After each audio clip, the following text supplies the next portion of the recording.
Bienvenidos a una entrega más de Luces Cámara Derecho. En esta ocasión veremos violencia familiar y agresiones entre integrantes del grupo familiar de acuerdo a la casación 1874-2021 UAURA. Es importante ver que esta categoría de violencia familiar, que antes solamente ocupaba una normatividad destinada a la protección, es hoy día un elemento a considerar dentro de algunas figuras penales. Adicionalmente, se establece un marco donde es posible considerar lesiones, agresiones entre integrantes del grupo familiar, pero dentro del marco de una familia en sentido amplio que puede comprender las familias reconstituidas e incluso las familias ensambladas.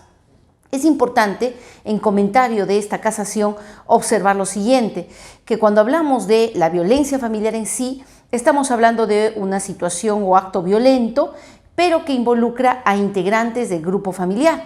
Se efectúa o se produce el daño físico, psicológico, sexual, patrimonial o económico dentro de una relación familiar en donde el agresor y la víctima pertenecen al grupo familiar.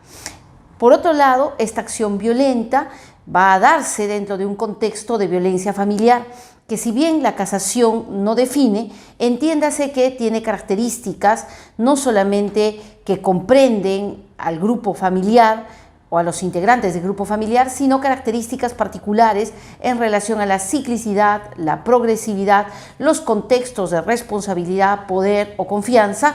y cabe hacer la mención de que dentro de este marco podría darse violencia contra la mujer por su condición de tal o violencia entre integrantes del grupo familiar. Sea uno u otro caso, tendremos como sujeto pasivo, tratándose por ejemplo de unas agresiones, el 122b, o lesiones graves o lesiones leves dentro de este marco, tendremos como sujeto pasivo a una mujer y en el segundo supuesto a un integrante del grupo familiar.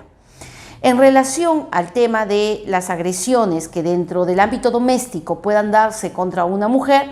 pues no tiene, según esta casación, mayor complicación. Sin embargo, para nosotros será importante resaltar que es afectada justamente, aun cuando fuera dentro del núcleo familiar, por su condición de tal, por una situación de considerarla menos, de menosprecio, de discriminación, de abuso. Y en cambio, cuando hablamos de integrantes del grupo familiar, va a ser necesario, tal como resalta la casación en comentario, acudir al artículo 7º de la Ley 30.364, que en su literal B enumera quiénes podrían ser contemplados o considerados dentro del grupo familiar, y no se ni circunscribe a la familia tradicional, nuclear, sustentada en el matrimonio o en la unión de hecho, sino que además va a considerar la presencia de excónyuges, exconvivientes, madrastras, padrastros, dentro de la idea de una familia ensamblada, y el parentesco hasta el 4º grado de consanguinidad y 2º de afinidad.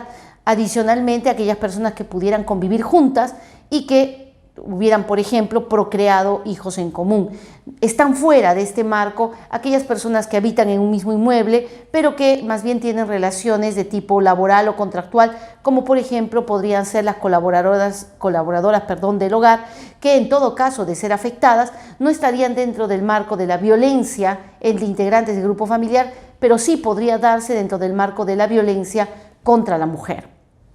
En el caso concreto, se hace referencia a una situación de omisión del desarrollo en la sentencia o la mención en la sentencia de la violencia familiar en el sentido de contexto de violencia familiar como un elemento exigido por el tipo penal. Sin embargo, si bien se advierte de esta ausencia, no se considera como causal de nulidad a partir de que no ha sido invocado como un agravio en el recurso de apelación, pero adicionalmente porque de todo lo acontecido en el juzgamiento deja claro que estaríamos ante un contexto de este tipo. Creemos nosotros que, si bien es cierto, puede no parecer relevante la mención o el desarrollo del contexto en la motivación de una sentencia condenatoria,